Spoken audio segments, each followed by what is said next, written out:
I'm here with M.O.R.E. He's a former CPS graduate. He is a owner of Dream Builders University, which is a essential part of the growth and the development of not only Cincinnati Public Schools, but especially with the M.O.R.E program. So, how you doing today, Mr. Ward? Thank you for having me, Mr. Johnson. It's an honor to be here, and it's always good to spend time with you. I appreciate it. I appreciate it. So this is going to be a great conversation. These are the typical conversations that Mr. Ward and I have, where we discuss leadership, and leadership not only from the perspective of a business owner, not only from the perspective of education, but also leadership as it relates to being a man, being a father, husband, as well as a business owner. How does leadership play in your day-to-day activities and how you move as a man? Well, wow, that's a great question, Mr. Johnson. I'll tell you this, man. Every day I wake up, I know that I'm minimum one idea short, right? Every day.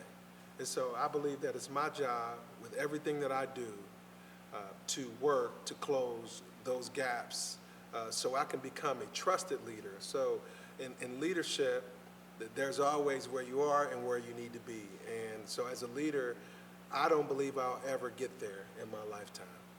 I don't believe that I'll ever be this phenomenal leader that's so have it all together.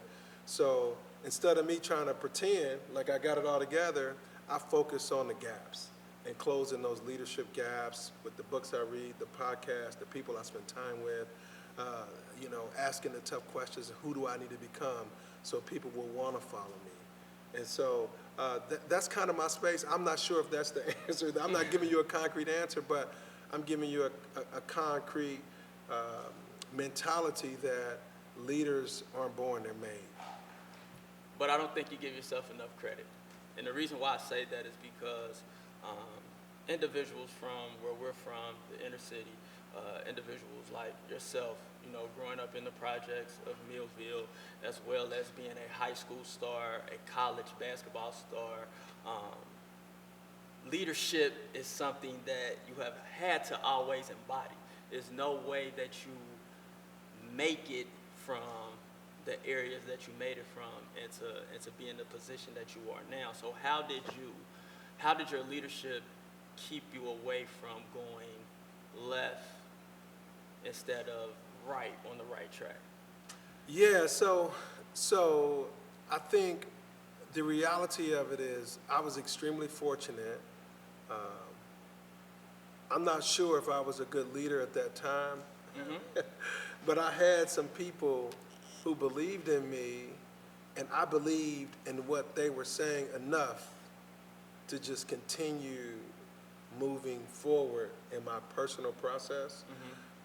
Throughout college, throughout high school, and throughout my professional basketball career internationally. Oh, I apologize. I forgot to. Well, I think all of it scaffolds up, right? And so I don't believe that I was a good leader in college. I believe that I let my team down. I believe I was selfish. I believe I was prideful. I believe all of those things about myself.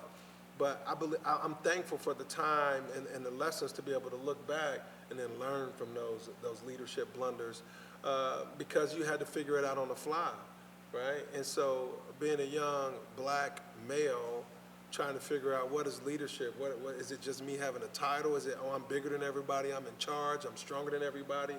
And so what I've evolved into now is just, hey man, listen, be a consistent supporter of everybody else and close your own personal leadership gap every day. And over time, people can trust that kind of person. So, I think the one part about my leadership, which you just talked about, was my ability to dream big, to have vision, right, to be the first. And I think, and my willingness to be embarrassed for my dream. So what happened at that age when I was younger was that, I had a dream that I wanted to be a professional basketball player. I wanted to, be an entrepreneur. I wanted to be all of those things. And nobody was doing that where I'm from. So I think that the key leadership principle or value that I had at that time was that I had the ability to dream big, and I was willing to do the work that I knew to do so I can achieve what I needed. In my opinion, what I believe that you've always had that leadership within you. But from what you just said and how I personally know you, it were those individuals who helped grab that leadership or instill those leadership qualities in you or bring them out. Yeah. They bring those leadership qualities out of you. So who were your mentors or who were those key men or women in your life that helped you identify that you were a true leader? So one, my mother always told me, right, never let anybody outwork you. Like, it's just against the law, right, for somebody to outwork you. And then number two, when I was in junior high, a guy named Eric Thomas, who was the coach at Aiken, he saw me play basketball, and he began to just pick me up and told me I can be good at basketball. And he would take me to adult leagues and get the adults to put me on their team, so I would come off the bench and play. And, you know, he helped me to believe in myself, right? Because my parents, they didn't do what I did. So I had no, but like, you know, I talk about it when I teach on it. It's called the pioneering principles. Like, I was the first in my family to do everything I did. So, you know, then as I got older, and there were other people like Miss Pauline Bly, she still teaches at Aiken today, who would just be there for me throughout the academic process because school was difficult for me.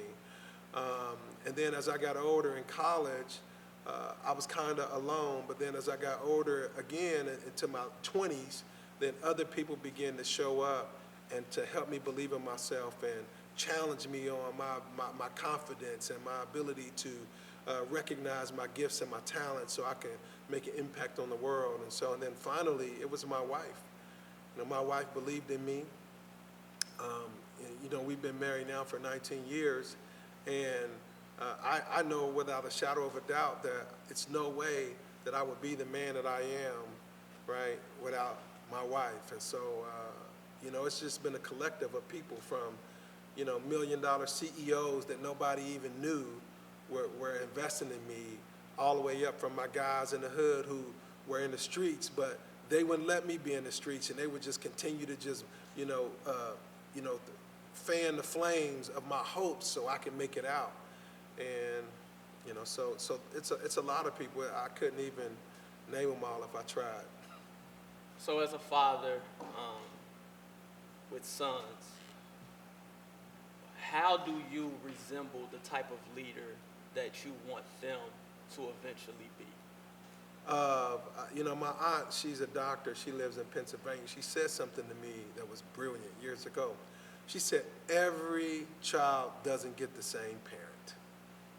That's true. She said, so every 5 to 10 years as you raise your kids, every kid gets, because they get, as you get older, those kids get the one that's 5 and 10 years wiser. Mm-hmm. So, you know, so for me, now at this point, you know, I'm a supporter and a collaborator with my children.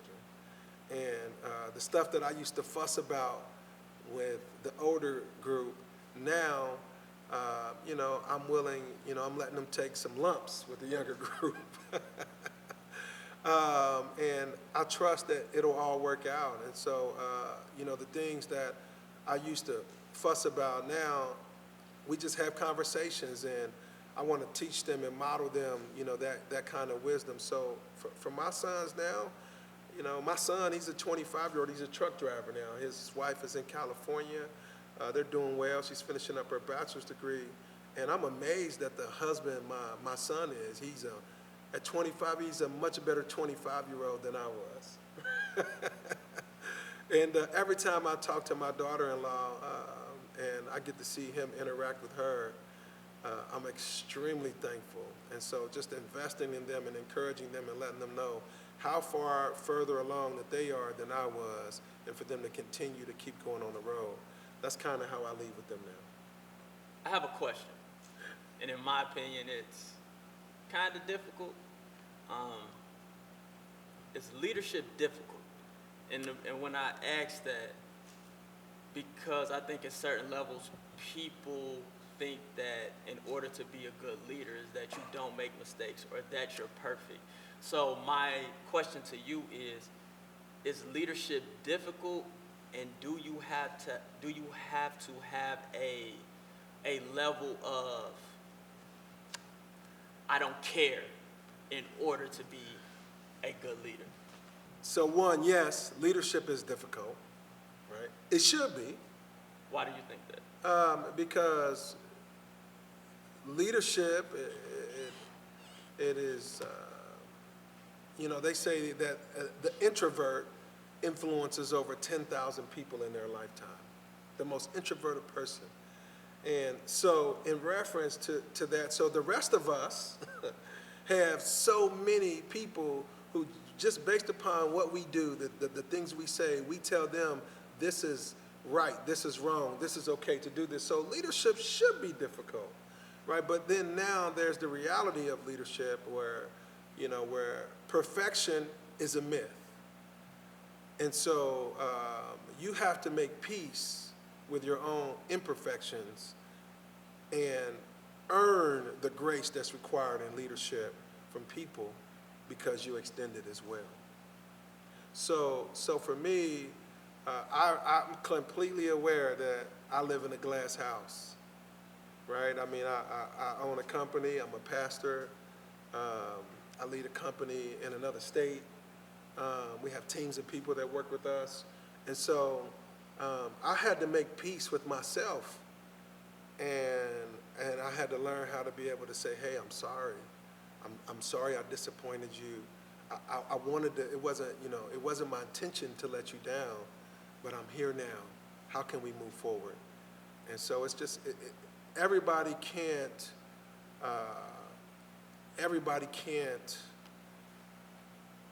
get to that kind of peace. I'm at peace.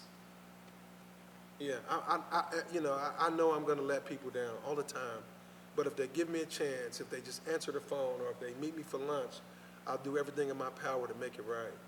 And I think that's what the essence of leadership is. It is being able to hang in there through the difficult times and get to the heart of the matter with people. Leadership is a collaborative effort. So is it important to surround yourself with other leaders? Or in these other leaders, do they have to have the same leadership style as you? Or can it be a different leadership style, but the end goal or the purpose is the same?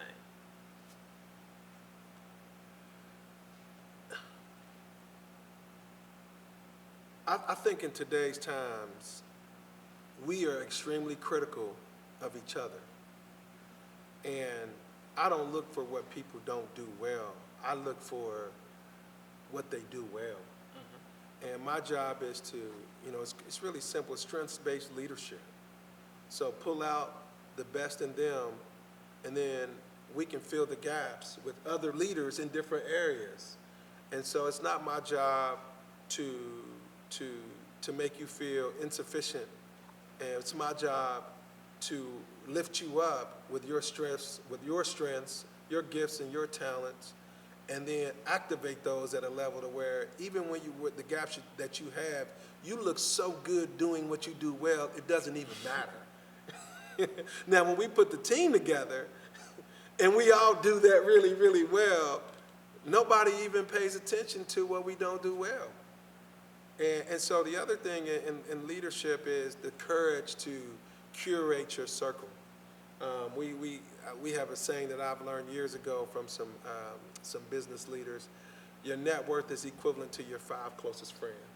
So if you got 5 dummies, you'll be the 6th, right? If you got 5 broke people, you'll be the 6th, right?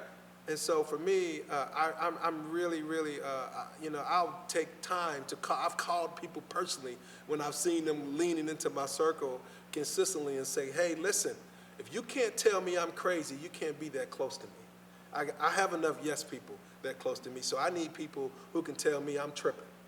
But as a leader, let's say, to use your example, if you surround yourself with five, broke people, could your leadership influence them to become, could your leadership influence maybe one or two of those individuals to decrease that five broke people down to three broke people? Or do you feel like you have to remove yourself because you'll be dragged down? Or can your leadership light a fire amongst those five people to get them to the next level? Or does leadership hold that type of weight? Here's what I know. Everybody's doing the best they can with what they know. And it's not that we don't take, that I don't spend time with people who are, quote unquote, may not be at my level. It's just that with the expectations and the requirements that are on me every day, I have to make sure that I can stay fluid, right? And so if I'm gonna mentor you, then that's just me mentoring you. I'll go to lunch with you and spend time with you. Yes, I have people like that, but when it comes to my inner circle, I don't have the capacity to be able to have hitches in my day-to-day movements like that require that type of, I'm like that with my kids, right? Right. I'm like that. My leadership team, you got to be able, you have to be on the same page, and you have to be able to stay fluid and make it happen.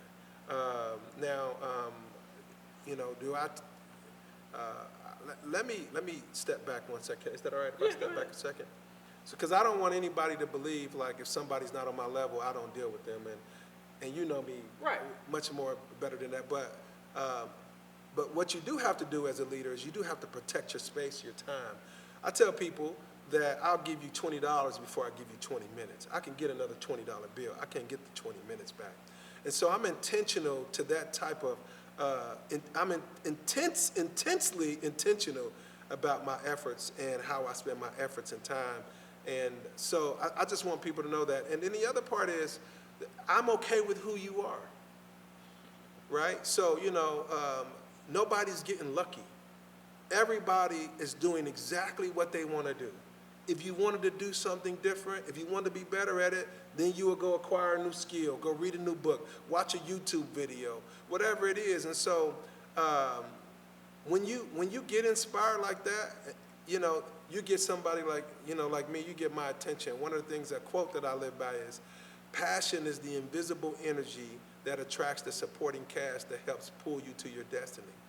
So when you become passionate about your vision, your goal, your dream, when you're willing to be embarrassed for it, when you're willing to take the heavy hits, when you're willing to be the first, when you're willing to to take the risk to go out there and do the thing, then people begin to recognize, people who've been down that road say, hey man, I recognize that energy.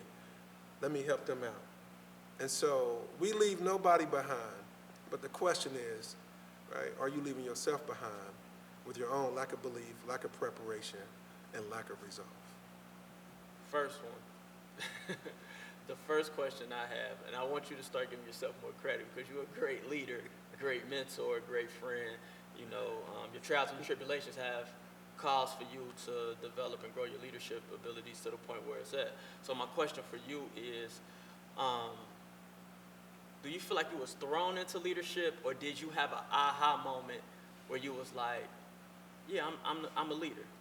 I'm the leader. People follow me. People want to be around my energy. I'm able to help and assist and put people in the positions that they want to be. So do you feel like you was thrown into leadership, or you just had that aha moment one day when you was like, yeah, this is me? I was thinking over the weekend, some really cool things happened, and all I can think about was true success is in the middle ground. It is you embracing the weight of your failures, but allowing the weight of your wins to keep you inspired as well. And, man, I don't know is my answer. Because, like when you, as a leader, you equally fail as much as you win. And I think that's the part people don't recognize and realize, that we're all leaders, right? And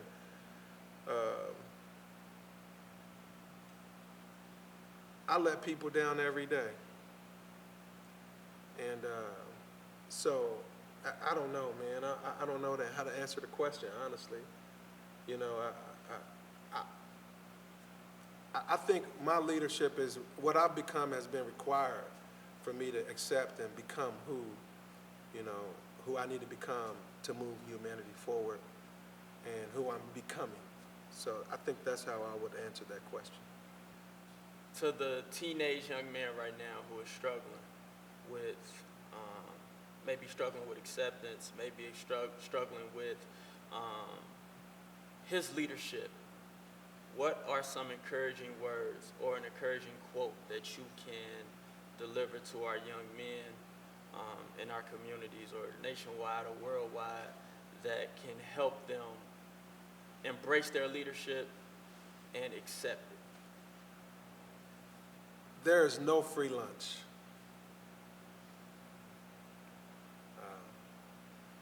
I decided that I wanted to play basketball in college.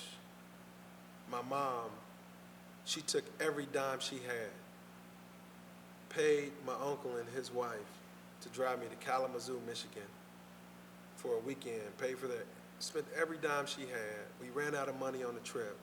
Somebody had to help us pay for gas money to get back home. I made the All-Star game, and they sent me this was back when Van Comas had basketball camps back in the day, and they back then used to get a package in the mail, and they would tell you what you need to work on to be good enough. And so in that, I learned that there was no free lunch, that everything that you want, whether it's good or bad, there's going to be a price to pay. I learned that very well. And so I decided that if I'm going to pay a price, then I might as well pay the price to get everything I want the way I want it. And then I guess the final part was love to learn. Now, I'm a very aggressive and intentional learner, and that's just been such a blessing to me. And that is what's given me the perspective that I have now about leadership. And I think those two things, there's no free lunch. If I go to the streets and do something crazy, I'm gonna pay a price. If I stay academically astute, protect my circle, and dream big, I'm gonna pay a price too. My son, my youngest boy, plays volleyball and basketball. And he had basketball one day and volleyball in the evening, and I was driving him home, and his friend had a birthday party, and he couldn't make it to the birthday party, and his friend was calling him and calling him and calling him, and he said, "Hey, bro, I'm not gonna be able to make it today." And so in that moment, I said to my son, I said, "What did you just learn?" He says that if I'm a build my dream, that I'm gonna have to miss out on a lot of things with my friends. So he's learning already at 13 that there's a cost for what he wants. And so, recognize that. The sooner you recognize that, the better off, the more peace you'll have with who you are, where you're headed, and what you're doing. So I want to say thank you. I greatly, greatly appreciate you coming today to talk to us about leadership. You have a lifetime of events that have showcased your leadership throughout the years, from high school, college, post-college, now into the business world. In my opinion, you have been an example of the type of leadership that a lot of us need to, follow, ask questions, and to resemble. And I appreciate more than everything your vulnerability and your candidness about your leadership and things of that nature.